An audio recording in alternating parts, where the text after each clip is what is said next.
Parents et amis, avec Gilles Parent.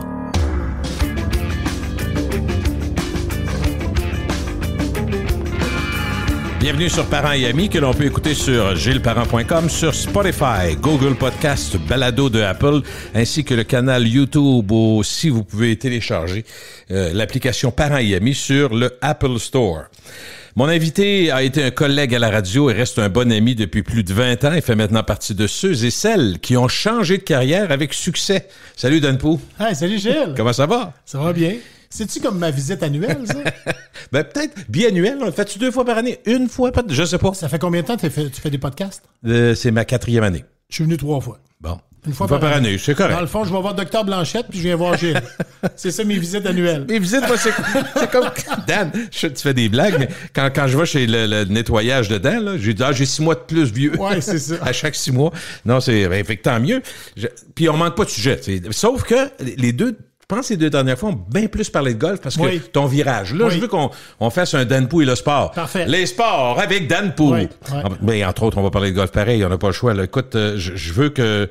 Parce que on est à un moment de l'année... Il y a 2 gros moments de l'année. À l'automne, quand les sports se joignent, quand le football embarque, la patente, puis le hockey embarque. Puis là, au printemps, ben, c'est les finales, les séries. Le baseball vient d'embarquer. Exact. Basket, je pense qu'on est dedans aux oreilles. Là. On s'en va en série. Eux autres, c'est à peu près le même principe que le hockey.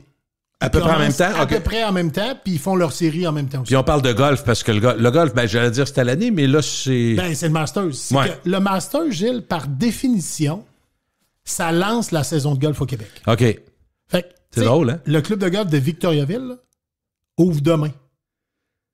Ben voyons. Ben, c'est vrai que pour être allé à Montréal, dans les derniers jours, il n'y a pas de neige. À partir de, tu sais, quand tu as un savant, à partir de Trois-Rivières, terminé. Mais nous, c'est dans un mois qu'on va ouvrir.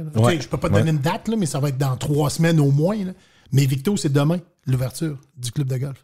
On va certainement parler de golf parce que je sais que tu dois être là-dedans jusqu'aux oreilles. À ce temps-ci de l'année, à avril, là, là, il y a de l'ouvrage. Sûr. Puis d'ailleurs, je me disais... sans être négatif, mais pas du tout. Je me disais, Dan me dit, le golf a été sauvé par la pandémie. Oui. Là, la pandémie est disparue. Il y a du présentiel. Fait que ça doit être, sans dire, ça doit pas être la même game, là. Pour aller chercher le monde, garder le monde, s'assurer d'eux. Je dis pas que c'est dur. Je dis juste, ça doit être différent. C'est des beaux défis. OK, parfait. C'est des beaux défis. Voyons ça de même. Si tu veux comparer, tu sais, t'as des amis restaurateurs. Là. Ben oui. Qu'est-ce qu'ils font? Ils comparent le octobre 2022 avec le octobre 2021 puis le octobre 2020. Mais là, c'est en pandémie, là, c'est des mauvaises comparaisons. Non, mais il va en 2019, des fois, puis regarde, ça cote, là. Ouais. Ben, dans le golf, là, l'année baromètre, ça va être 2023. OK. Tu peux pas comparer. 2019, c'était avant la pandémie. 2020, 21, 22, c'était la pandémie. Ouais. 2023, c'est une vraie année. Ouais. Donc là, dans les prochaines années, moi, les autres feront bien ce qu'ils veulent. Il n'y a pas rien par défaut d'excuse de tout est fermé. Là, on est ailleurs. C'est ça. Moi, quand je parle avec mon CA, puis on s'entend très bien autour de la table, l'année baromètre, ça va être 2023. Donc, quand tu vas faire des prévisions budgétaires, des dépenses, des revenus, tu vas regarder tes années 2024, 5, 6, 7, tu vas comparer avec 2023. Les autres, c'est comme une parenthèse. Exact. Mais c'est une très belle parenthèse. Oui, absolument. Donc, à ce temps-ci de l'année, début avril, qu'est-ce qui t'occupe? C'est presque juste le golf? Temps plein au golf. OK. Temps plein. Prépare? Qu'est-ce qu'on fait? Gilles, à chaque journée, là, je fais 6-7 affaires que je ne pensais pas faire dans ma vie. Je te donne un exemple. Donc, c'est pas plate. Ah non, c'est super le fun. Ça prend tous les jours. Mais actuellement, il y a beaucoup d'ouvrages. Okay. Tu vas me dire, voyons, l'ouvrage. Les membres, ils renouvelaient quand, Dan? Ben, ils renouvelaient des dernières semaines. Ils ont-tu payé? Ouais, la plupart ont payé. Parfait, tout est réglé. On attend que ça ouvre. Ben non. On n'attend pas que ça ouvre. Parce que le 23 décembre, il y a eu des vents violents à Québec. Tu te souviens de ça? Oui.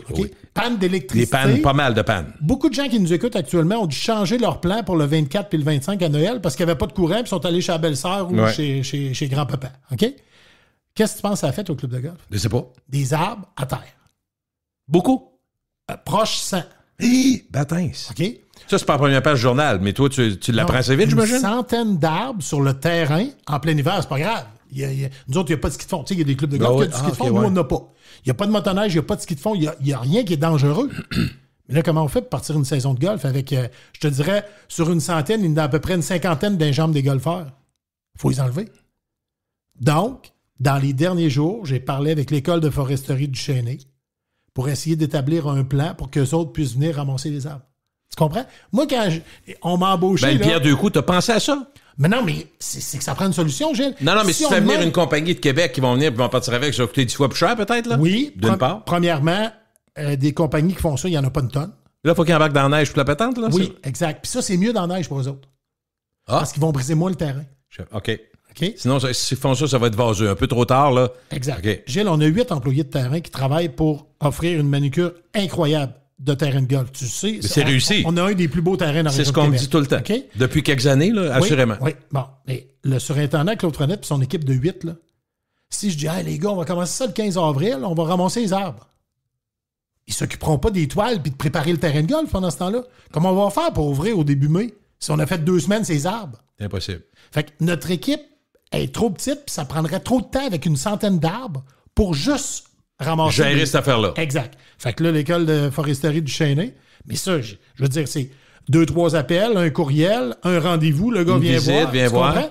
Fait que ça, c'est juste un aspect. Là, t'as peur qu'ils disent, bâtins, ils sont pas sortis de l'auberge. C'est ça. T'espères quelque chose de pas super. Comme c'est des spécialistes, eux autres, ils ont dit, nous autres, on pensait qu'on n'était pas sortis de l'auberge, puis eux autres, ils ont dit, on va faire ça. Il n'a pas dit, ça va prendre une demi-heure, le gars. Il n'a pas dit ça. Il y a de l'ouvrage, mais au moins, ils vont être en mesure d'assumer le projet. La semaine dernière... Ils s'en servent, juste curiosité, est-ce qu'ils s'en servent pour faire de la classe, des étudiants, puis la patente? Y a-tu un côté, tu sais pas trop? Oui. Non, je le sais. C'est que, non, j'ai fait une farce que les gens n'ont pas vue. C'est juste, Gilles, que les étudiants à ce temps-ci de l'année ne sont pas disponibles pour venir aider les profs. C'est les profs qui vont faire ça. OK. Ouais. Mais c'est parce que c'est juste le timing. Le timing est mauvais. Parfait. Okay. Leur session est finie, puis ils sont moins disponibles. Parfait. OK. Mais non, ta question est excellente. Après ça, il y a 2 semaines, j'ai rencontré un regroupement d'achat pour la restauration. Qu'est-ce que c'est un regroupement d'achat? C'est à chaque année à refaire, ça, la restauration? Il me semble qu'à chaque année, tu me dis, on a un nouveau service, on va regarder ça. Non, c'est le même chef que l'année dernière. OK, parfait. Il a fait une job extraordinaire pour nous. Il revient. Okay. Je me suis entendu avec lui, un contrat de 2 ans. Là, c'est pour acheter le stock, dans le fond. Tu parles de d'autres jeux. Okay. Le regroupement d'achat, là, pour un petit commerce comme le nôtre, c'est essentiel. Je t'explique. C'est des gens qui valident les prix qu'on paye en restauration pour tout, là. Pour tes napkins, les napkins, ton liquide à lave-vaisselle, les poitrines de poulet, les piments, tout ce que tu vas acheter, eux vont valider les prix pour être certains que tu payes le moins cher. Mais eux, ils ont un pouvoir d'achat parce qu'ils ont regroupé 250 petits commerces, mettons. Presque tous les restaurants ont ça, je me trompe-tu? Mais les chaînes n'ont pas besoin de regroupement comme ça. Ils sont déjà assez gros, le pouvoir de Saint-Hubert, Normandin, peu importe, Subway, ils font ça par eux-mêmes. Mais les petits comme nous, si on est 250, on devient gros. C'est vrai. Donc, les gens qui ont lancé cette compagnie-là il y a 20 ans, je les ai approchés il y a à peu près 1 mois. Ah, parce que c'était pas là-dedans. Le club de golf Lac-Saint-Joseph, je sais pas là. On n'était pas là. J'ai fait une demande en me disant, ils me prendront pas parce qu'on n'a pas un assez gros volume. Mais non, c'est ça. Finalement, ils nous ont acceptés. Ça, t'as pas idée à quel point ça va être bon pour nous, là. Ce qui est bon aussi, c'est que probablement tu vas avoir une stabilité d'un prix. Tu peux prévoir. Oui, c'est ça. Puis des économies, puis des ristournes. Fait que je suis très content de ça, le groupe GRA. Là, ce qui est drôle, c'est qu'on est loin du type et de la balle. Là. C'est ça. Tantôt, tu me disais, tu fais quoi à ce temps-ci de l'année? C'est pas juste des renouvellements de membres. Oui, il y a le stock de la boutique qui commence à rentrer, puis ma collègue met ça en inventaire, puis on analyse les prix. OK, on le paye tel prix, on va le vendre combien, qu'est-ce qui arrive? OK, parfait, ça. Puis on place ça dans la boutique parce que c'est à chaque année qu'il faut recommencer. Après ça, j'ai rencontré le gars pour la bière, notre fournisseur de bière. Dans notre cas, c'est Molson, ça pourrait être n'importe quel autre, mais tu comprends qu'il faut que tu analyses quelle bière on rentre. En fût, pas en fût? En fût, en canette, le prix. Ah, le prix a augmenté. Ah, quelle surprise. Mais tu sais, tout augmente. Il n'y a pas juste Molson qui a monté ses prix dans la dernière année. Là. On se comprend. Mais ça, c'est une portion de ma job. Les arbres qui sont tombés sur le terrain, c'est une autre portion de ma job. Fait que c'est fascinant, cette job-là, mais à chaque jour, j'ai tout le temps... Vous n'êtes pas assez gros non plus pour qu'un directeur des frigidaires. Faut que tu t'occupes de tout. Là. Tu comprends. J'ai bien compris. Si on était 8, puis j'avais un directeur des frigidaires, mettons qu'on l'appelle maître d'hôtel. Oui. Puis après ça, dans les bureaux, on est 6-7, puis il y a quelqu'un qui est en charge de louer un chapiteau pour l'été parce qu'on rénove notre terrasse. Mais finalement, c'est moi qui fais ça. Mais c'est correct, je me plains pas. Là-dessus, sur tout ce que tu as à faire comme contact, est-ce que tu apprécies ton réseau que tu as développé toute ta vie? Parce que c'est ça, vieillir, au moins, on se dit, tu sais, moi, j'ai toujours dit à la blague, tu m'as entendu 1000 fois dire, faut que ça serve vieillir, mais on s'en rend compte en vieillissant. Mais Gilles... T'appelles quelqu'un, hey Dan, comment ça va? Puis je suis content d'entendre. Puis là, il va te donner un coup de main, Baptiste. Je sais pas si mes boss sont au courant, mais dans plusieurs dossiers, à un moment donné, je prends le téléphone, je me dis, oh, là, je suis content de connaître cette personne-là. Même s'il m'aide pas, en fait, même s'il n'y a pas ma solution, il va m'aider. C'est ça. Lui, il va trouver quelqu'un qui va m'aider. Ben oui, c'est totalement. C'est ça. Ça, c'est important. Je me suis rendu compte de ça plus dans la dernière année que dans les 2 premières. Mais oui, ça, c'est payant d'avoir des contacts. Qu'est-ce qui est le plus important? Tu fais plein de choses, là, mais pour la swing du club, c'est-tu le fait qu'on dit que le club de golf Lac-Saint-Joseph, rapport qualité-prix du rabat, un des plus beaux terrains? C'est ça. Parce que ça reste la qualité du terrain, j'imagine. Moi, dans le fond, là, le slogan que j'ai lancé quand je suis arrivé là-bas, là, le club de golf Lac-Saint-Joseph, pour moi, là, c'est un club de prestige accessible à tous. Parfait, je comprends. Très beau terrain. Au-delà de la moyenne, on peut dire ça. C'est ça. Puis un green fee, peux-tu s'organiser autour de 60$? J'ai aucune idée. C'est 50$ jouer à pied. Puis là, dépendamment si tu prends une voiturette électrique, ça coûte plus cher. Mais à 50$ à pied, pour moi, c'est sûr que c'est dans les plus beaux, sinon le plus beau rapport qualité-prix, comme tu l'as dit. Faut que tu t'occupes de tout ce qui entoure, puis des napkins, puis t'en parlais tantôt. Oui. Mais ceux qui choisissent d'aller jouer, ils vont y aller surtout pour rapport qualité-prix, puis le terrain beau. Oui, puis l'accueil. L'accueil, OK. Il faut être gentil, Gilles. Parce que s'ils arrivent chez nous, puis ils ont l'impression qu'ils dérangent, comme ça m'est déjà arrivé dans certains comme joueur à l'époque, quand je jouais, t'as pas le goût de retourner là. Le terrain doit être vert tout le long. Si t'es pas bien accueilli, c'est pas le fun. Puis là-dessus, on a une super équipe d'employés. J'ai un de mes chums qui joue au golf, que tu connais, puis il avait arrêté, puis il a recommencé à jouer. Il espère que je vais faire pareil, parce que moi, je me suis écœuré de jouer au golf. Oui. Mais en même temps, j'ai rien contre le golf, puis je me rends compte quand je joue que j'haïs pas ça, mais je me rends compte que c'est ma patience, Dan, tu me connais un peu. Oui. Moi, là, 18 trous, je trouve ça, puis je suis certainement pas le premier à te dire. Un 12 trous, je sais que ça existe ailleurs pour le fun, mais tu peux toujours jouer 9 trous. Tu n'as ça. Ben ouais, puis dans les tournois, je trouvais ça long, parce que les tournois, c'est long. Mais mon chum me dit... Je sais pas si les terrains de golf se rendent compte que... Puis il parlait pas du Lac-Saint-Joseph nécessairement. Il dit juste, lui, je me promène partout. Oui. Royal Québec, il est allé à la tempête invitée, il se promenait partout. Bon, il est allé au lac aussi. Mais il me dit, je sais pas si l'attitude par moment arrogante des vieux, pas des vieux terrains, des vieux qui sont là depuis longtemps, membres. Les vieux membres. Puis, les vieux membres qui disent, qui vont être le premier à dire, qui vont aller te voir, Monsieur Poulain, les shorts sont courtes un peu, puis lui, le t-shirt, il est pas rentré dans ses culottes. Puis... Fait qu'il dit à un moment donné, parce que lui, il parle avec des jeunes, puis les jeunes ont dit, ça nous fait chier, nous autres. On peut pas jouer comme... Mais là, après ça, j'en ai parlé, je t'avais pas vu, Dan, mais j'ai parlé à quelqu'un qui me dit, non, t'as peu, à tempête, tu peux jouer en jeans. Et je penserais pas. C'est peut-être, OK, peut-être pas. On m'a dit ça. Mais moi aussi, j'ai des doutes. Surpris de mais ce qu'on me dit, c'est qu'on est en train tranquillement de démocratiser parce que on se rendait compte qu'on n'était pas capable d'amener les jeunes. Puis des jeunes, il y en a qui ont de l'argent, là. Ben oui. Puis les jeunes ont joué en pandémie. Parce qu'en pandémie, là, ils ne pouvaient pas jouer au deck hockey. Ils ne pouvaient pas aller dans le Maine 4-5 jours sur la brosse avec le chum. Qu'est-ce qu'ils faisaient, les jeunes de 19-25 en pandémie? Dehors. Ils appelaient, il y avait une option pour être 5 heures sur le terrain avec leur chum à prendre une bière. Fait qu'ils appelaient leur cousin ou leur chum dans la rue. « Hey, va voir dans le cabanon, il y a un sac de golf. »« Ouais, j'ai jamais joué à ça, Will. »« Ah, c'est pas grave. Prends le sac de golf. On se rejoint. J'ai pris un départ. On s'en va jouer au golf. Puis... on va pas se poser, on va peut-être amener une petite bière dans le sac. Tu sais? Ça, ils ne sont pas se poser jamais. Mais ça s'est fait, maintenant. Ça s'est déjà fait. Ouais, okay. Donc là, les gars avaient 4-5 heures de fun à jouer au golf, un sport qu'ils ne maîtrisaient pas, donc ils ne connaissaient pas l'éthique du golf. Ils se promenaient, on a vu des affaires drôles, là. Okay, on a vu des affaires drôles. Okay. Quand tu dis qu'il y a un clash de génération, puis ce que tu as appelé tantôt les vieux membres arrogants, les vieux membres ne sont pas arrogants. Sont classiques un peu trop, peut-être? Non, mais c'est normal parce que le golf a été vendu comme ça. Ah oui, ça a été... Ben oui. OK? L'étiquette qu'on appelait. Absolument. Oh oui. J'ai travaillé dans un club de golf, je sais très bien de quoi tu parles, mais en même temps, je voyais la problématique de transmission puis de relève. Exact. Tu peux pas avoir une rétention si tu es boqué. Là, la pandémie a amené une nouvelle clientèle. Cette clientèle-là, des 19-25 que j'appelle. Ils ont peut-être roulé leur boguet dans la trappe de sable. Là. Ça peut arriver. Peut-être. Mais sais-tu quoi, Gilles? On a besoin de tout le monde pour l'industrie du golf. Puis il faut faire un mariage entre ces deux générations-là. Il y a un choc de génération, mais moi, je le prends d'une façon... Un défi pour toi? Hyper positive. Ben, t'as pas le choix. Si tu veux que ça marche, faut que tu y crois. Si les jeunes arrivent en jeans, ça fonctionnera pas. Par contre, s'ils arrivent avec la calotte à l'envers... c'est possible de jouer au golf, la casquette à l'envers. On n'avait jamais vu ça jusqu'à il y a 2 ans. Mais là, quelqu'un qui joue la casquette à l'envers, on le trouve cool. Avant ça, on se disait, il joue pas au golf, lui. Fini. Fait que c'est juste ça. OK. Puis les règles sont-ils aussi sévères? Mettons la chemise dans les pantalons. Non, c'est possible dans certains terrains. Puis là, honnêtement, là, je veux vraiment parler... Je veux pas parler au nom de tous les dirigeants de clubs de golf au Québec. Il y a 300 terrains de golf dans la province. On parle en général. Oui. Ça existe-tu, là, mais pas chez vous nécessairement même. Tu comprends-tu que dans un club privé à Montréal, Laval-sur-le-Lac, là, je peux t'annoncer qu'il faut que le polo soit le gars qui me dit la tempête, il a dû se tromper de terre. Ça m'étonne moi aussi, puis c'est peut-être sans dire guindé, mais c'est un haut niveau, là, ça m'étonnerait aussi. C'est un terrain de prestige. André Raymond ne laisserait pas jouer les gens en jeans, puis pas en camisole non plus. Mais non. Par contre, il y a eu une ouverture au fil des dernières années. Un T-shirt, mettons, oui. Les jupes pour les filles, quand à sa LPGA, ils ont des jupes plus courtes qu'il y a 30 ans, bien sur les terrains de golf, c'est la même chose. Parfait. Bon, là, je te parlais de la casquette à l'envers tantôt.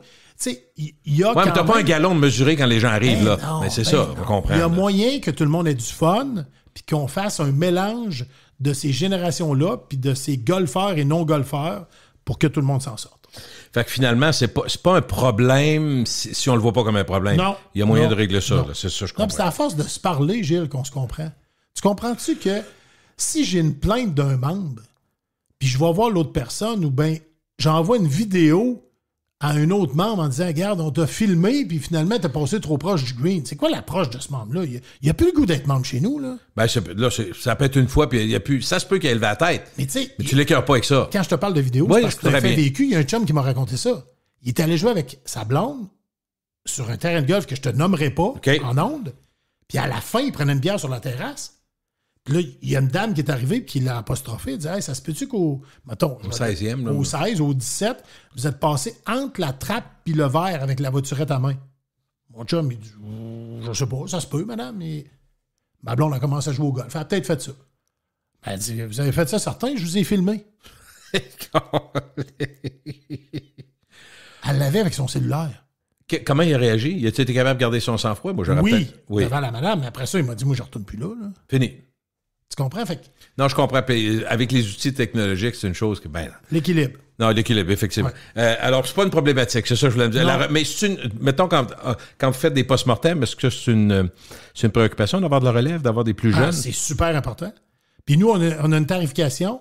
Puis, je te dirais que pour moi, là... C'est par les prix, parce que tu commenceras pas à t'habiller en clown. Yo, jeune, mais ça marche pas. En fonction de ton âge, tu as un tarif réduit quand tu es en bas, dans certains terrains, en bas de 40 ans, dans d'autres, en bas de 45, peu importe c'est quoi l'âge. Mais ce que j'appellerais les golfeurs intermédiaires, mettons, entre 25 et 45 ans, pour moi, c'est la relève du golf. Tu vas me dire, non, c'est les juniors, Dan. Le kid qui a 12 ans, quand il va avoir 40, il va avoir une bonne job, il va avoir l'argent pour dépenser dans ton club de golf. Oui, mais un instant. Est-ce que le kid qui a 12 ans, il joue pour faire plaisir à ses grands-parents ou il joue parce qu'il aime vraiment ça? Ah, OK. Le kid qui a 26, il joue parce qu'il aime vraiment ça, lui. Le 12, on ne le sait pas encore. Tant mieux s'il aime le golf. J'embarque, puis je supporte la relève junior. Mais la vraie relève du golf, actuellement, pour moi, c'est les 25-45 ans. J'ai une question de curiosité. Dan, est-ce que vous savez, avec tous les instruments qui existent aujourd'hui, pas nécessairement le chat GPT, là, mais parce que qui compile plein d'informations rapidement, mais est-ce que vous savez, par exemple, que des gens qui vont habituellement réserver de telle heure à telle heure, eux autres, ils risquent de manger au restaurant après, alors qu'il y en a, ceux qui réservent plus tard, ils vont faire ça vite, ils vont sacrer. Est-ce que vous gardez ces infos-là ou pas systématiquement, j'imagine? Hein? On les a pas. OK. Pour répondre à ta question, on les a pas. Par contre, c'est facile pour nous de savoir qui reste après une ronde puis qui reste pas dans notre clientèle de membres. OK. Tu comprends que les non-membres qui viennent deux fois dans l'année, j'ai pas beaucoup de données sur eux autres. Là. Non, mais pour les membres, tu sais. Pour les membres, c'est très facile. Si tu as une croissance d'année en année, tu vas le voir. C'est un meilleur service, le monde trouve ça bon. Absolument. Tu n'entends parler, ça paraît. Ouais. À la caisse, ça paraît. Ça, c'est avec un chef, ça aide pour faire de la restauration. Tu comprends? Parce que si tu fais juste servir des sandwichs dans le four à panini puis des ailes de poulet, tu vas vendre beaucoup moins de bière puis beaucoup moins de verre de vin. Le monde ne restera peut-être pas, là, exactement, aussi. Exact. Tu vas le voir comme un lunch. Pour moi, un chef, je sais que c'est autre chose. Quand je te disais tantôt, tu me disais, tu sais, le chef est rentré cette semaine, justement, c'était ses premières journées pour se préparer pour la saison. Il n'a pas travaillé de l'hiver. Puis tu me disais, on fait quoi de ce temps-ci? Bien là, le chef, cette semaine... ses repas? Oui, on s'est assis... Tu vois pas, faut que tu goûtes de la nourriture, Dan? Ben, il fait... ouais, me sacrifier. Il fait quelques tests comme ça pour la nourriture, mais il faut analyser les prix, Gilles. avec le groupe GRA dont je te parlais tantôt. On prend-tu de ça ou de ça? On rajoute ça ou pas? Ils nous aident beaucoup, mais tu comprends qu'on achète quoi? À quel fournisseur? On met ça à quel prix sur notre menu? Il y a une grosse préoccupation là mais aussi. Mais tu as combien d'années derrière la cravate, là? C'est ma 4e année dans le golf, 3e au Lac-Saint-Joseph. Mais la 3e, là, tu sais un peu ce qui se vend. Ah, ben oui. Ça te prend absolument, mettons, tu vas me dire ça, oui, ça me prend c'est un gros vendeur, c'est ça, exact. le gros vendeur. Ben, tant qu'être là-dedans, parce qu'on va parler de sport de hockey, je veux qu'on parle de hockey parce que c'est une année exceptionnelle, entre autres, à cause du phénomène McDavid, Ligue nationale. Il y a beaucoup de choses à dire, de positives. Il y a toutes sortes de dossiers, mais nous autres, on veut s'arrêter sur quelque chose. Il y a tellement de choses intéressantes à dire. On va focusser là-dessus, mon Dan. Mais parlons du Masters, parce qu'on est au golf. Faut que tu me parles du Masters. Ça s'appelle pas le Masters pour rien, Gilles. Tu sais que mon frère va en Europe. Tu sais, moi, je place ça dans les discussions. Mon frère va en Europe. Non, mais c'est que lui, avec le toujours décalage à Londres horaire, ou ailleurs? Il est à Londres, encore, parfait. Mais avec le décalage horaire, dans des événements d'importance, comme le Super Bowl, exemple, mon frère regarde rarement le Super Bowl. Ça commence à 12:30 chez eux. Ouais. Tu comprends? Le tournoi des maîtres, dimanche après-midi, là, lui, je peux-tu aller me coucher, tu penses? Je dis, oui, va te coucher, Ram, il va gagner, il restait 3 trous. Tu comprends? On peut jamais dire ça au golf, mais là, dans ce cas-ci, ça allait bien. Mais au début de la ronde, mon frère, je me souviens que par Messenger, il m'a écrit, puis il m'a dit, ouais, Kopka, Dan, pour moi, il va gagner. Non, j'entends pas, là. Le tournoi des maîtres, ça se joue jamais le jeudi, jamais le vendredi, jamais le samedi, jamais le dimanche matin. Ça se joue toujours le dimanche après-midi. Ben voyons. Invariablement, c'est de même. Le tournoi des maîtres, c'est le tournoi le plus difficile à gagner dans le monde du golf. Donc, la pression de performer puis de gagner, elle augmente. Et quand... La grosseur du prix, puis tout, les médias. Oui, le prestige. Quand on a amorcé la 4e ronde, c'était pas Ram qui menait, c'était Kopka. Mon frère a dit, Dan, à moins qu'il fasse des erreurs, il va gagner. Non, laisse faire, à moins, il va en faire des erreurs. Mais il n'a pas frappé sa balle dans les maisons, là. Non. Il a juste fait un petit 3 potes. Hop, 2e coup d'entrappe, pas capable de sortir, fait un bogey. Juste des petites erreurs comme ça. Puis là, Ram n'a moins fait. Tu sais, on dit des fois, le hockey, c'est un jeu d'erreurs. Si tu fais pas d'erreurs, tu vas gagner. Mais le golf aussi. C'est John Ram, finalement, qui a gagné. Puis c'est capoté. Ça avait l'air de la surprise. Moi, j'ai pas suivi assez non, suivi. Non, c'est pas une surprise. OK, non, pas une surprise. C'est un des meilleurs joueurs au monde. Top 3 mondial. Je dirais... Surprise à cause de l'allure du tournoi, ceux qui connaissent pas ce que tu viens de dire. Exact. Ceux qui reconnaissent pas que ça se joue surtout dimanche après-midi. Ceux qui ont vu jeudi, vendredi, samedi. Parce que Kopka a mené tout le long. Ouais. Mais il s'est pas enfargé au point de dire que c'est un échec monumental. Mais le tournoi des maîtres, Gilles, c'est extraordinaire. J'espère vivre ça un jour comme spectateur. Je pensais que tu étais allé. Où tu es allé? Non, tu es allé à des gros tournois ou jamais? Oui, j'ai vu 7 tournois de la PGA, mais... C'est pas pareil, hein? Non, le tournoi des maîtres, c'est... Même si tu payes beaucoup, tu peux-tu y aller? Comment ça marche? Non, c'est même ça. pas. C'est pas une question d'argent rendu là. C'est une question de contact. Puis les gens qui... Il y a une loterie. Le tournoi des maîtres organise une loterie. Je participe à la loterie. À chaque année, j'envoie... Avec un espoir relatif? Ben c'est ça. C'est que tu t'envoies ta participation, mais je suis pas tout seul en Amérique du Nord à participer à ça. Mais si tu dis je sais pas, j'ai aucune chance à faire. C'est ça, exactement. Fait que t'envoies... tu fais ton application. Là, maintenant, c'est sur le web. Avant ça, dans les premières années de la loterie, j'envoyais un mandat poste dans une adresse. Je pense que c'était au Kentucky ou dans ce coin-là. Puis, tu as un accusé de réception. Dans le fond, tu appliques pour les rondes de pratique jusqu'au mercredi ou les rondes du week-end du jeudi au dimanche. Puis, il t'envoie l'accusé de réception, mais malheureusement, j'ai jamais été choisi. Ça te donne le droit, Gilles, d'acheter des billets. OK. Mais c'est pas hors de prix. C'est pas 10 000 $ du billet, là. Tu as le droit d'acheter des billets, mais tu les payes. Est-ce que tu penses... Connais-tu du monde qui sont allés, que tu en as parlé? Oui, plusieurs. C'est ça, j'imaginais que tu as des gens qui sont allés. Parce qu'ils sont liés au golf, qu'est-ce qui est le moyen le plus facile? Un représentant de golf a plus de chance que toi, mais le gars qui... Oui, mais différentes options. Là. Certains sont allés via la loterie, d'autres avec des contacts. Mais tu sais ce qui me fascine de ce terrain-là? Premièrement, c'est le seul tournoi majeur qui est toujours présenté sur le même terrain. Il y a 4 tournois majeurs. Les 3 autres varient d'un terrain à l'autre. Le Masters, c'est toujours à Augusta. C'est la 87e édition cette année. C'est le plus beau terrain? Mettons qu'un gars ne connaît pas ça ou une fille ne connaît pas ça. Augusta, c'est manucuré, 3 coches en haut. Oui, c'est 3 coches en haut, c'est ça. Okay. Puis il n'est pas joué en innocent toute l'année, j'imagine, lui. Non, il n'est pas beaucoup joué parce qu'il n'y a pas beaucoup de membres. Puis on veut le garder beau. C'est ça. Puis, tu sais que cette année, ils ont évité la catastrophe. Là. Il y a des arbres. Je parlais d'arbres tantôt à notre club de golf. Il y a un arbre qui est tombé pendant le jeu. Je te dis, Gilles, il n'y aura pas avoir 10 morts. C'est un miracle que cet arbre-là soit tombé au sol sans blesser à personne. bonne place, ça. Exact. Parce qu'il faisait très mauvais. C'était les conditions du British Open en fin de semaine. Et bâtins. Dimanche matin, les joueurs avaient une tuque sur la tête pour jouer. OK, le vent faisait... C'est autre chose. Normalement, c'est pas ça, Augusta. Le real field est à -1, là. Oui, mais c'est ça, mais tu sais, ça ajoute au fait que le tournoi des maîtres, quand tu le gagnes puis il te donne le veston vert à la fin, c'est parce que ça a été toi le meilleur pendant 4 jours. C'est fascinant. Est-ce que c'est un des plus prestigieux tournois? C'est le prestigieux. C'est non, mais tout sport confondu. Oui, je dirais tout sport confondu, oui. Tu sais, le mondial de soccer, je sais que c'est plus large parce que c'est le monde entier. Là. C'est autre chose, parce que dans les autres ligues, c'est pas un circuit. C'est ça. Tu sais, dans la Ligue nationale, ils font pas de tournoi. Là. Il y a la saison et les séries. Ouais. Basket, même chose. Baseball, même chose. Football, même chose.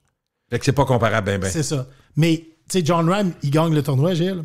Il a 28 ans. C'est un Espagnol. Puis, le dernier Espagnol qui avait gagné, c'était José María Olazabal en 94. Il avait 28 ans. Les gars piquent-tu de 25 à 35? C'est-tu ça, je comprends? C'est rare. C'est de plus en plus jeune. Ouais, tu gagnes pas le Master à 49 là, aujourd'hui. Non, mais Phil Mickelson a très bien fait. Il a fait un top 3. En fait, c'est le plus il a 52 ans actuellement, Phil Mickelson. Il est né la même année que moi, en 70. Et Phil Mickelson a fait un top 3 cette année. C'est le plus vieux joueur à avoir fait un top 3 dans l'histoire. Il est encore très, très bon. Oui. Okay, mais c'est une exception. Mais lui, tu sais que c'est un des... je dirais pas des mentors, mais c'est un des hommes les plus influents de la Live Golf. La fameuse ligue qui est partie en parallèle. Ouais. Ça marche-tu, ça? Ça marche à leur goût, mais moi, ça me déplaît comme spectateur, comme tripeux de golf, parce que j'ai pas l'impression que les meilleurs jouent avec les meilleurs. Fait que là, ils ont le droit de jouer les tournois majeurs. Fait que les gars du livre, ils étaient là. La semaine d'avant, ils n'étaient pas là. Ils vont être là juste pour les majeurs. Et Kopka, qui menait avant la dernière ronde, c'est un gars du livre. OK, ils ont le droit juste pour les gros tournois. Exact. Puis c'est une décision qui a été controversée, ça, maintenant? Oui, parce qu'il y en a qui ont dit, gars qui mange le chenoute. Tu sais, quand tu t'en vas, ben reste chez vous. Tu as raison. Il y en a plein qui ont dit ça. C'est que les tournois majeurs ne sont pas sanctionnés par le PGA. Ils sont sanctionnés, mettons, le Masters, c'est autre chose. Le US Open, c'est la USGA. Le PGA Championship, c'est PGA of America. Ils sont indépendants, ceux autres. Exact. OK. Fait que c'est pour ça qu'ils peuvent inviter les joueurs de la Ligue. Bon, OK, on fait les sports, là. On vient de parler de golf un peu, on parle des sports. On commence. On t'a fait arbitrer au tournoi. Puis oui, moi, je suis allé quand il y a eu le fameux match de l'Ukraine. Oui, mais j'étais là la game d'après. Ami Gilles, je te dis, j'ai trippé comme un enfant de 12 ans. Mais c'est pas la première fois que tu es au tournoi Pee-Wee. Non, c'est la 4e fois que j'ai arbitré. Il y avait encore pas mal de monde, j'imagine. Mais là, il restait 16 000 personnes dans les estrades. C'était l'ouverture officielle du tournoi. Les mini-remparts contre l'équipe de Long Island, ils ont chanté l'hymne national. Mais là, j'étais sur la glace. Là, je me disais, là, il fallait regarder le drapeau. Là, je me disais, c'est pareil comme à CBC le samedi soir quand Toronto joue puis ils chantent. Il y avait des caméras, tu voyais des caméras un petit peu? Je voyais pas de caméra, mais moi, j'avais l'impression que je passais à la télé. Tu comprends? T'étais arbitre avec le rouge sur le bras ou comment ça va? Non, juge de ligne pour la première, les mini-remparts. Ensuite, les mini-nordiques, j'étais arbitre en chef. OK. Mais il faut que je te conte une histoire. Vas-y. Les mini-nordiques, représentés par l'équipe de la Beauce, ils jouent contre Team Maryland. OK? Et là, c'est 1-1, on s'en va en prolongation. C'est toi qui es l'arbitre à ce moment-là? Oui. Quand tu es arbitre en chef, par définition, tu patines plus. Fait qu'il faut que tu suives le jeu des deux barres. Je dis pas que les juges de ligne font rien. Je suis juge de ligne des fois. Là. Mais il faut que tu sois tout le temps proche du jeu. C'est ça. Puis là, tu es au tournoi Pee-Wee. Il y a 15 000 personnes dans les estrades. Les petits Nordiques s'en vont en prolongation. D'après toi, quand ça va scorer d'un bord ou l'autre, tu veux-tu être proche du but pour pointer comme quoi il y a un but? On n'a pas de reprise à Toronto, puis on n'a pas de juge vidéo. OK, tu vas être sûr de ne pas le manquer. En prolongation, tu es encore plus nerveux, c'est ça? Voyons, on l'étudie. Mais même si, là, je veux savoir, même si tu es plus grand, tu as joué au hockey toute ta vie, est-ce que ça patine assez vite pour nous surprendre? Oui, il patine très bien. OK. Il patine très, très bien. Parce qu'on a de la misère à comparer. À ce niveau-là, c'est les meilleurs de cet âge-là. OK, fait que là... Okay? Là, c'est la Beauce contre Maryland. Le meilleur joueur de la Beauce s'appelle Ludovic Plante, il est le numéro 24. D'après toi, au début de la prolongation, il est-tu sur la glace? Ça se peut, hein? 3 contre 3. OK?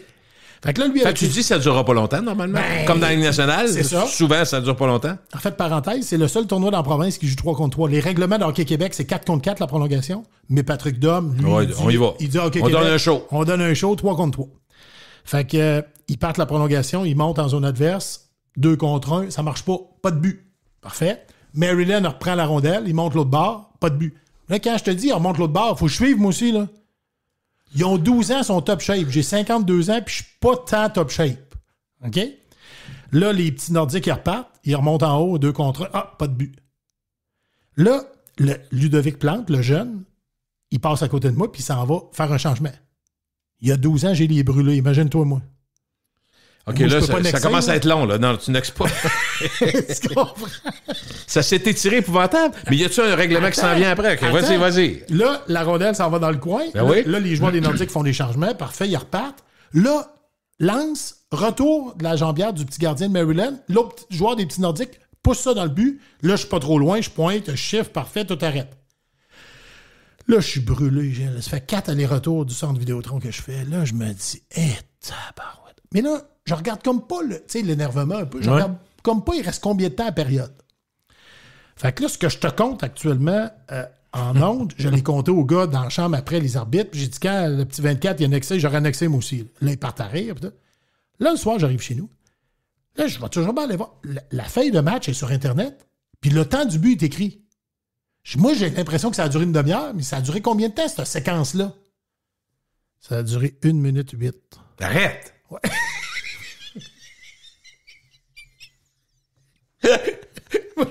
Une minute 8! Je suis brûlé à la navette! J'ai chaud. J'ai patiné 4 fois l'aller-retour, Gilles. Ça a duré 1 minute 8. Je pensais que ça avait duré 12 minutes. La suite, ton stress, c'est faut pas que je manque le but. Exact. Fait qu'il faut que je sois proche. 1 minute 8. T'as vois-tu patiner? Mais à quoi tu penses? Tu peux pas penser, tout à coup, je m'enfarge, je tombe à terre. Ah, tu peux pas. Des fois, on s'enfarge, mais. Puis c'est quoi la règle? Mettons, écoute, je vais te poser la question. La règle, dans l'angle où tu l'as pas vu rentrer. Tu sais pas si elle est rentrée. Sais-tu? Parce que, non, écoute bien. La règle, souvent, ils disent, quand tu l'as pas vu, tu peux pas l'accorder. Non, mais il faut que tu demandes au juge de ligne. Ah, OK, les autres vont t'aider. Ce que tu dis, c'est vrai. Mais c'est parce qu'il y a 15 000 personnes qui crient. Qui l'ont vu. Ouais, qui pensent qu'elle est dedans, puis toi, tu penses qu'elle n'est pas dedans. Mais est-ce que vous êtes combien sur la glace à ce moment-là? On est 3, vous êtes 3. Donc, les juges, à ce moment-là, ils restent sur sa ligne ou ils avancent aussi, vu qu'il y a moins de joueurs? Là, non. Pour t'aider, mettons? Non, ils restent sur ils restent à leur place, OK. Sauf que là, si on siffle puis c'est controversé, tu parles avec tes juges de ligne. Sauf que là, Gilles, la question, quand on se consulte comme ça, que ce soit le mardi à l'Arena de Sainte-Foy ou au tournoi Pee-Wee, quand tu demandes à un juge de ligne ou quand l'arbitre en chef te demande à toi, c'est t'es sûr à 100%. C'est pas je pense qu'à rentrer, là. Si t'es sûr à 100%, je vais y aller. On va lui donner le but. Fait que si l'arbitre en chef l'a pas vu, puis les deux juges de ligne sont sûrs à 100% qu'à rentrer, là, tu le donnes. OK, je fais un aparté. On s'en va parler de Ligue nationale tout de suite après. Parfait. Toi qui es arbitre depuis un petit bout par plaisir, puis tu aimes ça, puis je trouve que c'est une belle façon de compléter, tu sais, de jouer. Mes études? Okay. Non, mais tu as complété le plaisir que tu as joué au hockey. C'est moins engageant normalement. Puis, bon, c'est ça, c'est plaisir. Est-ce que tu trouves, maintenant que tu as un regard différent, que les arbitres sont pas mal bons dans l'ensemble au hockey? Ah ben oui. Parce que nous autres, on chante tout le temps. C'est d'arbitre vendu. Oui. Parce qu'il y a quelqu'un, je vais avoir ton opinion parce que je suis certain qu'on me dit n'importe quoi. Peut-être qu'on me dit non, Gilles, t'as pas dit n'importe quoi. Tu sais, quand on voit des jeux, il y a souvent des rappels avec des hors-jeux à ligne bleue. Mais des fois, les hors-jeux, c'est quasiment 1,5 pied en avant. Mais la tendance, moi, ce que je vois, c'est que souvent, tu sais, ils veulent laisser rouler le jeu. Ben oui, mais c'est parce que s'ils laissent rouler, puis c'est repris à la reprise, ils vont le refuser, le but. Ouais. S'ils sifflent, c'est fini, Gilles. C'est sûr qu'il n'y a plus de but. OK, t'es mieux. Okay, donc, ils ont tendance. Ben oui. Puis même quand tu fais un dégagement à partir de la ligne rouge, souvent, ils sont pas rendus à la ligne rouge. Là. C'est ça. Ça, on le laisse passer aussi. Oui, on laisse passer. Pour que le jeu roule. Mais s'il y a 5 pieds, tu sais. Non, mais dedans d'un pied. C'est ça. Quand tu peux pas recaller ça, tu peux pas revenir sur une décision de même? Non. OK, non, parfait. Il n'y a pas de reprise. Donc, c'est ça. Donc, pour le rythme du match, ben, moi, je pense que c'est une bonne affaire. Absolument. OK. Mais j'ai arbitré à la Beaupré, en fait, semaine passée. Beaupré, il y a 3 rangées de chaque barre, puis c'est proche de la glace. C'était des finales au niveau scolaire. Puis eux autres, là-bas, une grosse organisation, puis ils trippent. Ils fermaient les lumières après chaque but. C'était incroyable. Il devait y avoir 350 personnes dans l'aréna. Mais voyons. C'était le fun. C'est le fun, ça? C'est le fun, là. Tu sais, l'adrénaline de ça, là. Quand on était jeune, on jouait au hockey, puis quand tu mettais de la musique, on arrivait sur la glace, hot stuff. Ouais. Les lumières qui... C'est lequel, le passe-rondelle qui avait des lumières partout? Très beau tournoi, des arbres de Noël partout. Que de souvenirs. Ouais. Bon, OK, Dan, Ligue nationale, écoute, je commence en général. Qu'est-ce que tu retiens de la saison qui s'achève?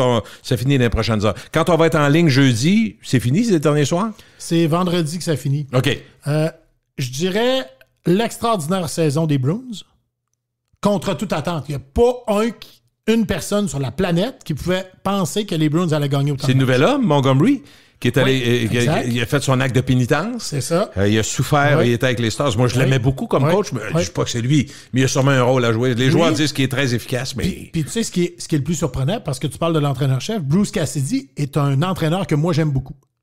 Là, il est rendu à Vegas. Il était à Boston avant. C'est le genre d'entraîneur pour qui je me défoncerais. Ça, c'est pas arrivé souvent. Tu sais, moi, les replis défensifs, c'était pas ma force. Hein? Mais lui, Cassidy, m'apparaissait d'être un homme sévère, mais honnête, puis t'avais le goût de jouer pour lui. Ils l'ont-tu sacré dehors? Absolument. Okay. Il s'en va, il est engagé quasiment dans l'après-midi même à Vegas. Montgomery arrive, tu dis, oh, attends un peu, là, ça va avoir une adaptation pantoute. Ils battent un record de points. Fait que les Bruins, là, il y a une fierté d'organisation qu'il n'y a pas beaucoup ailleurs.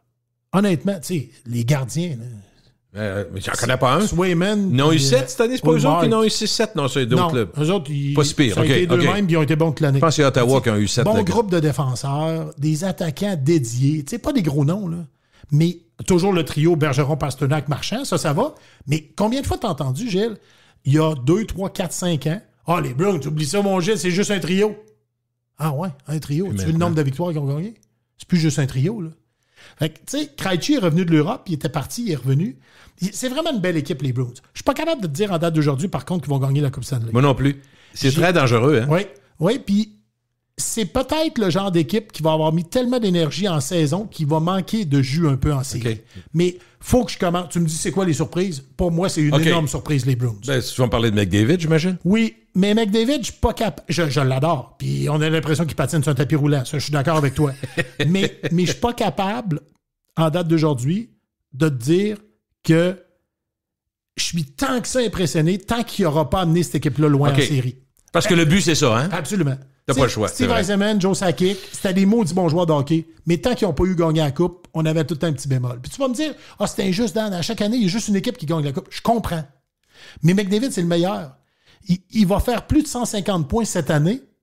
Faut que cette équipe-là aille plus loin. Là, ouais, mais ils n'ont pas de goal là. Mais c'est pas grave. Faut que tu trouves une façon. Oh oui. Sais-tu quoi? À la date limite des transactions, faut que je lève mon chapeau au DG des Oilers qui a sacrifié un défenseur qui s'appelle Tyson Barrie. Tyson Barrie, dans les poules d'hockey, toujours payant. Mais sur la glace, tu vas nulle part en série avec un gars comme ça. Il a amené Mathias Ekholm, gros défenseur, 6'3", 215 livres, un gars qui a passé sa carrière avec Nashville. C'est une transaction hyper payante pour les Oilers. C'est vraiment ce que les Oilers avaient besoin. Je te dis pas qu'ils vont gagner la Coupe. Non, mais moi, faut qu'il aille loin, j'ai lancé. Comme observateur, je vais avoir ton avis, mais moi, comme observateur, il y a un autre club qui m'a un peu surpris parce qu'on se disait tout le temps, ça va-tu finir par débloquer? C'est Toronto. Oui. Je les ai vus jouer, j'ai trouvé qu'ils jouaient plus en équipe. Pas en train de dire qu'ils vont gagner la Coupe. Non, mais s'ils perdent en première ronde, tout ce qu'ils t'ont montré cette année, ça tient plus. Complètement. C'est drôle parce que je sais que t'aimes les stats. T'es pas un gars de maths, mais d'après moi, t'as appris les marges. Je pense que depuis que t'es au golf, tu veux savoir c'est quoi des marges, la différence, pour ça, t'as pas le choix. Mais, tu sais, les stats, je regardais pour le fun, les possibilités, tu sais, ils font toujours des stats. Possibilité de gagner la Coupe Stanley. Oui. T'as des clubs qui ont plus de points que d'autres puis qui sont moins favorisés. Oui. Je me disais pourquoi? Ils disent-tu que c'est des chokers? J'essaie de voir ce qui rentre là-dedans. Conférences, peut-être. J'ai pas vu le tableau que tu parles. Non, mais par exemple, moi, tu sais que j'aime les Stars de Dallas. Ils sont favoris sur Colorado à gagner la Coupe Stanley. Pourtant, Colorado a plus de points. Fait que je me dis, y a-tu quelque chose que les autres voient? C'est parce qu'ils ont été chercher le Domi, que le gardien est très hot. Je sais pas. L'Avalanche, premièrement, ils ont gagné l'année dernière. Très difficile de récidiver. Oui. Landeskog est blessé. Il pense pas revenir pour les séries. C'est quand même un gros joueur, là. C'est un des joueurs les plus complets de la Ligue nationale avec Patrice Bergeron. Vrai. Fait que, tu sais, puis, sincèrement, Gilles, là, tu l'as vu avec le Lightning. Le Lightning est allé en finale 2 ans de suite. Quand tu joues beaucoup de matchs, là, l'année d'après, ça paraît. Oui, c'est vrai. Pour gagner la Coupe, il faut que tu joues 4 rondes de série. Là. Fait que puis c'est des 4 de 7, hein, des 2-3, il y en a moins. Là. Exact. Fait que ça, peut-être que ça joue là-dedans, mais tu sais, Colorado, Dallas, 2 très bonnes formations de l'Ouest. Rendu là, non, je suis d'accord. Puis dans l'Est, là, c'est Boston, les Golden Toronto. Knights. Tu sais, dans l'Ouest, il y a une couple de clubs qui sont contenders. Là, oui, mais tu sais, ce qui me surprend un peu, c'est que les Golden Knights vont gagner champion de la conférence. Puis j'ai pas l'impression que c'est une si bonne équipe que ça. Moi non plus. Si tu me demandes au jour 1 du début des séries, est-ce que les Golden Knights vont aller loin? Je pense pas. Qui tu vois, mettons, allons vers la fin, tu vois-tu Boston dans l'Est absolument ou t'es même pas sûr? Moi, je suis impressionné par les Rangers. Tout le monde pense que c'est une gang de vedettes puis ils vont perdre contre les Devils du New Jersey. Sérieusement, j'ai beaucoup de respect pour les jeunes Devils. Ils ont eu une saison de rêve. Mais en 4 de 7. Ça fait partie des surprises. Oui. Tantôt, tu me disais les surprises. Les Devils, c'est une énorme surprise. Dans un 4 de 7. Colorado aussi, peut-être? Pas Colorado, excuse. Voyons, le club de... Seigneur. La Caroline. Caroline, c'est ça. Caroline, c'est une bonne équipe. Caroline, c'est une bonne équipe. Oui. Je les trouve ennuyants, là, mais je sais qu'ils sont forts. Là. Mais très bien dirigé par Rod Brind'Amour. Okay. C'est une équipe qui était pressentie pour être dans les meilleurs, beaucoup plus que New Jersey. OK, moins surprenant. New Jersey, la bataille de la rivière Hudson contre les Rangers. Ah ouais, mais là, c'est des vedettes, Dan, Kane, Tarasenko. On dirait que ça ne fit pas avec le chandail des Rangers. Je peux t'annoncer qu'en avantage numérique, ça va fitter. Là. Ça peut arriver que ça soit 3-0 rapidement pour eux autres. Puis ils ont un excellent gardien en Shesterkin. Ça compte, hein? 2 énormes déceptions, je te dirais, les Flames de Calgary, qui vont manquer les séries malgré un club pacté. Une bonne équipe, là. Voyons, c'était une des 3 meilleures équipes de cette conférence-là. Ça aucun. Avec Dallas, tu parlais de Dallas et Colorado tantôt. Il fallait que je mette les Flames pas loin après. Absolument. Ils vont manquer les séries. Ça, c'est une catastrophe. Les gens de Québec qui nous écoutent vont dire c'est une bonne nouvelle, Dan, parce qu'Huberdeau et on aime bien Jacob Pelletier qui a joué ici avec le Blizzard. Puis Huberdeau, il n'a pas une super saison. Fait qu'ils vont tasser le coach vu qu'ils ont perdu, ils ont manqué les séries. C'est probablement ça qui va arriver. Darryl Sutter étant un entraîneur d'une autre époque. Oui. Puis peut-être que ça va faire du bien aux Flames. Mais les Panthers de la Floride aussi, c'est décevant. J'aime beaucoup les Panthers. Puis ça, tu sais, on a longtemps parlé en ondes, Gilles, du salaire consenti à Carey Price. 10,5 millions. Le Canadien s'est un peu tiré dans le pied avec ça. Ben, Bobrovski en Floride, ça ne fonctionne pas. Il est payé très cher? Ben oui. Il a le même salaire il a le même contrat que Price. Fait que, tu sais, ça, finalement, ça n'a pas été une bonne idée pour les Panthers. Il a essayé. Dis-moi, je voulais juste, parce que mon fils, je vais donner le crédit à mon fils Émile qui m'a conté ça hier. Il dit, papa, il dit, ça score cette année, les points. Je regarde les. Tu te rappelles-tu, il y a à peu près 5-6 ans, il dit Jamie Benn, parce que lui, il tripait sur Modano, mais pas ça. Il dit, Jamie Benn a gagné le championnat des compteurs à 87 points. Là, je suis allé revoir, 2014-2015. Mais qu'est-ce qui s'est passé depuis 6-7 ans? Il y a du 90, 100, 105, 100. Je sais pas, les gardiens sont moins bons, les gars, ça joue plus au vert. C'est un gros changement, Dan. Là, tu me parles de ça, puis j'ai pas fouillé dans mes grands livres. mais peut-être que l'année de Jamie Benn, souviens-toi, il y a eu un changement dans l'arbitrage. On a dit à un moment donné, on va appeler tout l'accrochage qu'on va voir. Toutes les punitions. Peut-être que c'est dans les années qui ont suivi ça, mais en même temps, s'ils ont appelé plus d'accrochage, il y a eu plus d'avantages numériques, il y aurait eu plus de buts. Lui, il a fait juste 87 points. Fait que finalement, c'était la trappe. Fait que c'était pas l'accrochage, c'était la trappe des années à Jamie Benn. Mais je peux-tu donner une explication dans mon livre à moi? On va mettre nos deux livres ensemble. Moi, je remarque que constamment, les défenseurs avancent. J'ai joué à défense pour me dire reste à défense. Mais moi, j'ai beau voir les défenseurs. Je regarde je regarde plus les Stars. Suter est rendu en avant. Les 2 défenseurs sont en avant du but. Fait que oui, tu mets tu scores des buts. Tu scores des buts, mais qu'est-ce qui arrive l'autre bord? Des surnoms. Des 2 contre 1, Dan. 3 contre 2. Puis dans l'Ouest, ça joue peut-être plus ouvert. Là. Mais Christy qu'il y a des descentes à 2 contre 1, des 3 contre... Fait qu'il y a des buts. Les gardiens sont pas mauvais. Les équipements sont quand même assez gros, des gardiens. C'est quoi, Gilles? Tu vas vendre le hockey avec des buts. Complètement. Pour la Ligue nationale, c'est une très bonne nouvelle que McDavid fasse plus de 150 points. Personne ne se plaint de ça. Des buts. Donc, pour les séries, tu vois quoi? Tu vois Winnipeg va-tu avancer? Ou, non. Winnipeg ont eu une fin de saison horrible. Ouais. Je pense pas que c'est une équipe qui peut surprendre. Je suis impressionné quand même du Kraken. Je pensais pas qu'ils feraient les séries à leur 2e année dans la Ligue. Kraken de Seattle, c'est une gang de gars, pas de vedettes, mais qui jouent bien. Puis ils ont eu du succès toute l'année. Je pense qu'au moment où on enregistre, ils jouent contre les Oilers. Il y a un match, ou le Winnipeg, ce soir. Là, nous autres, on enregistre aujourd'hui le 11 avril. Oui. Fait que, tu sais, Kraken, eux autres sont corrects, mais il y a des matchs de fin. C'est serré. Autant dans l'Est, dans l'Ouest, il y en a qui ne sont pas rentrés, je pense. Non, c'est ça. Mais, tu sais, Seattle, Gilles, il n'y a pas de super joueurs dans cette équipe-là, mais ils font tout bien. C'est ça. Mais ça ressemble-tu aux Golden Knights des premières années? Totalement différent. OK. Non, j'ai trouvé que Ron Francis a mal fait son repêchage d'expansion, alors que les Golden Knights, c'était George McPhee à l'époque, il a très bien fait son travail. OK. Rapidement, ils sont devenus une équipe de premier plan, les Golden Knights. Mais Seattle, je pensais qu'elle allait être dans les bas-fonds 3-4 ans, puis finalement, il m'a fait mentir parce que dès la 2e année, ils sont en série. On va parler de la Ligue de hockey junior majeur parce que les Remparts, moi, j'ai eu la chance de vivre la Coupe Memorial avec les Remparts en 2006, ça se peut-tu? Et, à Moncton, oui. Il y a on dit qu'il y a une possibilité plus grande que jamais cette année? Oui, mais... C'est-tu pour fêter la fin de Patrick Roy?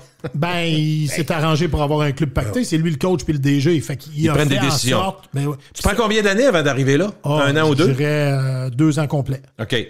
Pour arriver là. C'est ça. Okay. Tu prends le défenseur de 16 ans, tu dis, OK, lui, dans 2 ans, il va être bon. Okay. Au fait, l'année prochaine, on va aller chercher lui. Okay. C'est ça. OK. Puis, il a vraiment bien monté son équipe.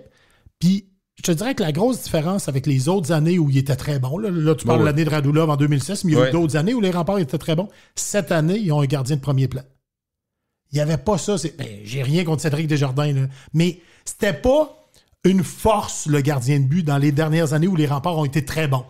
OK, je comprends. Très bien. Il était bon en attaque, il était bon à la défense, mais le gardien, il était un parmi tant d'autres.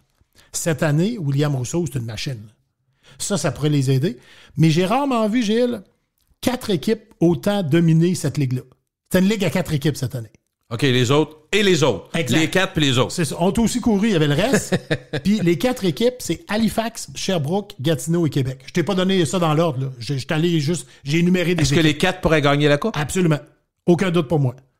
OK. Ça veut dire qu'il va y avoir des matchs le fun. Là. La demi-finale, si ces 4 équipes-là gagnent en deuxième ronde, la deuxième ronde commence demain, ça va être vraiment bon. Vraiment bon. À l'époque, tu aurais pris ton char, tu aurais mis du gaz, ça aurait été voir des matchs. Hein? Ah oui, mais mon père vient à Sherbrooke. Ça fait 2 fois cet hiver que je vais voir avec lui le Phoenix de Sherbrooke. Dans un petit aréna, beaucoup d'ambiance, j'adore ça. Pas une vieille équipe, ça? C'est une équipe qui... As-tu 10-15 ans? Oui, à peu près. Dans le fond, il y a déjà eu les Castors de Sherbrooke. Ben oui. Souviens-toi, dans les années 80. Après ça, ils ont eu les Faucons de Sherbrooke dans les années 90. Après ça, ils ont récupéré la franchise des Maniacs de Lewiston, mais quand ils ont récupéré ça, ils n'étaient pas prêts à les accueillir au Palais des Sports de Sherbrooke. Il a attendu 1 an. C'est Jocelyn Thibault qui était le grand boss. Il est rendu avec Hockey Québec. C'est lui qui était le grand boss de l'équipe de Sherbrooke. Ils ont attendu 1 an, sont arrivés dans la Ligue. Puis là, honnêtement, ils ont bien fait les choses les dernières années. Là. Il y a un club équilibré? Ils sont vraiment bons. Ils sont vraiment bons partout, sérieusement. Excitant à voir quand tu les as vus. Là. Joshua Roy, une fierté de la Beauce, qui est un choix du Canadien de Montréal, qui est un des meilleurs joueurs de la Ligue cette année. 2 secondes, parce que tu parles d'un espoir. C'est Connor Bedard, ça se peut-tu? Oui, Connor Bedard. Je suis content que son nom me revienne parce que je ne l'ai pas pris en note. Il a été éliminé cette semaine, Gilles. Mais là, tout le monde est ronde de la Ligue de l'Ouest. À qui tu le comparerais? C'est parce qu'on dit c'est la plus grande invention depuis le pain tranché. Fait que là, je jette un peu. Oui, c'est un joueur d'exception. Un Crosby? Ben là, Crosby, je peux pas te le dire encore. À l'époque, je parle. C'est une méchante carrière, là, quand même. Là, il est rendu à 35 ans. Non, mais à l'époque, au même âge, quand tu es jeune. Oui, en fait. Tu m'avais dit, va voir Crosby, Gilles, ça va te prendre peut-être une machine pour voir à la vitesse qui patine. J'avais été impressionné. Mais, Gilles, juste pour te dire, Connor Bedard, là, dans la Ligue de l'Ouest, ses statistiques, cette année, c'est comparable à ce que McDavid a fait à son année de repêchage. OK. On parle de quelque chose de sérieux. Je te laisse analyser ça. C'est quoi son gabarit? Il n'est pas gros. Il n'est même pas 6 pieds. C'est un petit droitier. C'est un petit droitier qui est avec agile, j'imagine. Un QI de hockey au-delà de tout ce qui se fait. Fait qu'il est très habile.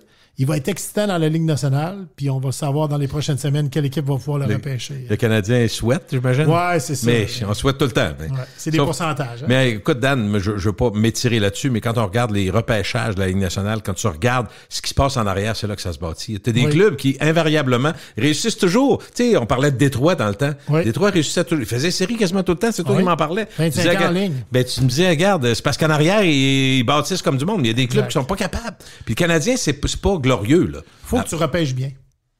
Puis pas juste en première ronde. Faut que tu repêches bien tout le temps. Parce que quand tu as des joueurs qui se démarquent, tu dis, ils ont pris ça 4e ronde, 18. Hey! C'est ça. C'est là que tu le vois. C'est vrai que c'est là que c'est payant, effectivement. Bon, on va finir les remparts. Est-ce que Roy, tu penses que c'est sérieux quand tu dis, moi, j'ai fini? Là? Très sérieux. Ben, on sait qu'il n'y a pas de problème monétaire. Là. Non, très sérieux. Puis bravo pour toutes les runs d'autobus qu'il a fait dans sa vie. Il n'était pas obligé de faire ça. Il l'a fait parce qu'il tripe sur le hockey. Moi, je pense qu'il est un petit peu amer. Il m'a pas dit ça, là. Je pense qu'il est un petit peu amer de ne pas avoir eu d'appel dans les dernières années de l'équipe de la Ligue nationale. Y aurait-tu dû en avoir? Y aurait-tu dû? Je veux dire, c'est pas moi. Tes yeux. Non, mais t'es pas l'arbitre de ça, mais toi, est-ce que tu penses que... moi, je pense que oui. Il aurait dû être considéré pour un poste d'entraîneur-chef dans la Ligue nationale. Par contre, la façon dont lui a quitté l'Avalanche, au fond de lui-même, même si c'est un gars de conviction, puis c'est un gars de caractère, puis il a quitté le Canadien de Montréal en disant à M. Corré, en passant en arrière du banc, c'est mon dernier match ici. Tu comprends?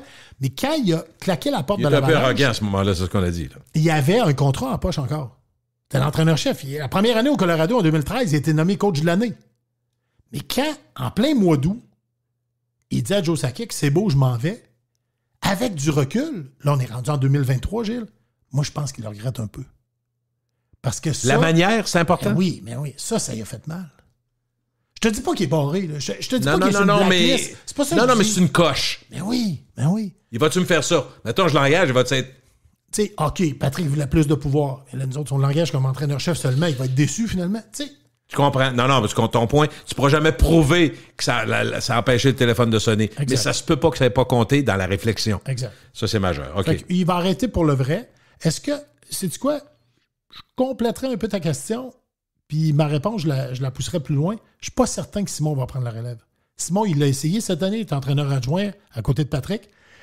Pas sûr qu'il va s'embarquer dans autant d'autobus que Patrick a fait. OK. Puis en même temps, il peut avoir aimé l'expérience, mais ce qui se voit. Parce que si tu t'embarques là, c'est une coupe d'année. Tu signes pas un contrat d'un an. Là. D'après moi, ils vont vouloir avoir une coupe d'année. Exact. Non, mais puis d'ailleurs, s'il y a un doute, il faut qu'il décide là. T'es d'accord? Oui. Il dira pas, je vais faire 3 ans, faire plaisir à la famille. Là. Non. Puis remplacer Patrick Roy là, comme DG, je pense qu'il va rester DG. Il peut faire ça de la Floride, DG. Mais entraîneur-chef des Remparts dans les prochaines années, là, ça peut pas être un gars qui sort de l'université. Là. Tu comprends? Ça prend un nom dans le hockey. Là. Ouais. J'ai rien contre les gens qui sortent de l'université. Non, il y a un élément marketing avec les Remparts. Oui. C'est encore le plus gros stade, c'est encore la grosse affaire. Fait que ça peut pas être n'importe qui. C'est idéalement quelqu'un qui était dans le monde. Ben, tu sais, Philippe Boucher a fait une pas pire job. Ça, c'était correct quand Philippe était là. Lui, c'est un gros nom du hockey. Puis sais-tu quoi? Un qui n'a jamais joué dans la Ligue nationale, qui pourrait être un aussi gros nom du hockey junior, c'est Serge Beausoleil, que tu connais bien. Ben oui. Serge Beausoleil, qui est à Rimouski, ils ne laisseront pas partir. Il fait un job colossal là-bas. Mais c'est le genre de gars qui pourrait remplacer Patrick Roy. Penses-tu que Jacques Tanguay il a essayé de parler à Patrice Bergeron? Il a dit qu'il arrêterait, là? Je pense pas. Je vois pas Patrice occuper ce genre de poste-là. C'est pas tout le monde, hein? Je suis d'accord avec toi. Je n'en connais pas assez. Je n'en connais pas pantoute. Je me dis juste, c'est un gars de Québec. Oui, mais ça prend une personnalité. Puis... c'est plus un loner. Hein? Ben oui, Patrice Bergeron, il est bien à l'ombre de tous les projecteurs. Coach des Remparts, c'est pas ça, là.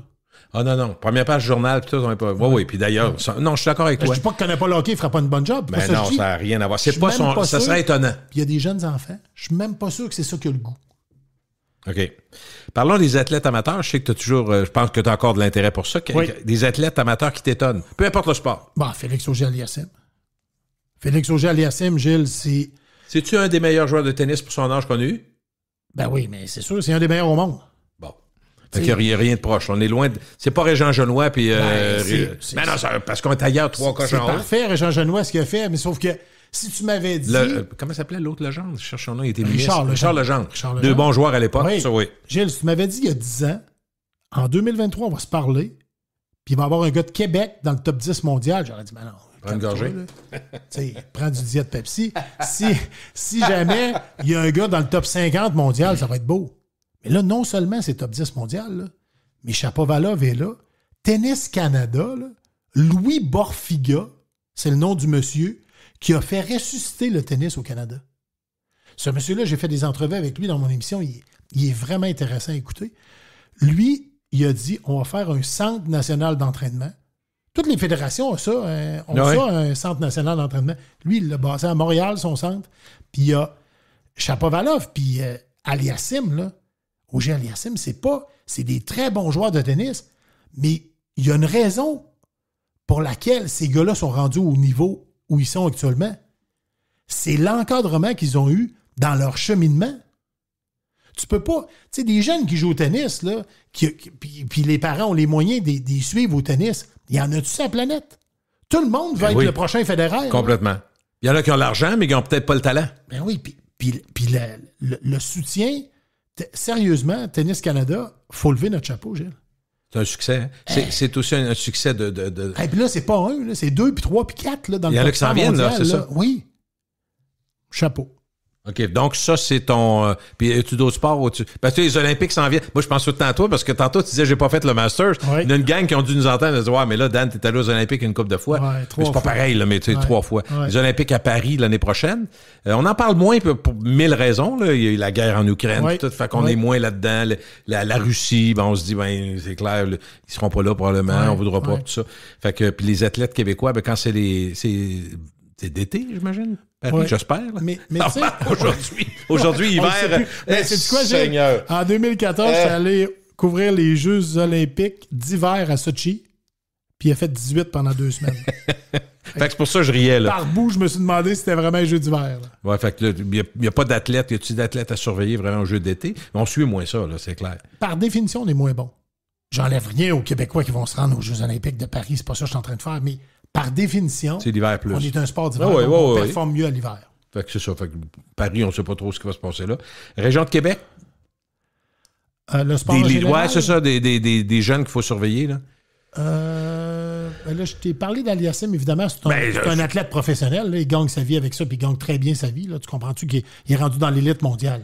Mais est-ce que parce que je te pose la question, mais en même temps, moi, je suis moins ça peut-être que toi aussi. Il y a des jeunes en ski acrobatique. Ça va très bien au relais, Gilles, le centre qu'ils ont là-bas. OK. Ouais. Puis il y en a qui poussent là. Oui, il y a des très bons jeunes qui font des bonnes performances à ce niveau-là. Mais là, canot-kayak puis tout, je te dirais que je suis un peu décroché des athlètes en général dans la région de Québec. Là, mais sais-tu quoi? Tantôt, je te parlais de Félix Augier-Aliassime, puis il y a un gars que je connais bien qui a lancé un centre de tennis à Saint-Augustin. OK? Les gens connaissent Tennis Montcalm, les gens connaissent le Club Avantage, qui a une très bonne réputation. Mais il y a un nouveau centre de tennis depuis 2 ans à Saint-Augustin. Puis je suis rentré membre là, puis je joue à l'occasion de l'hiver. Puis je vois beaucoup de jeunes. Mais ça, c'est l'effet Aliassime, là.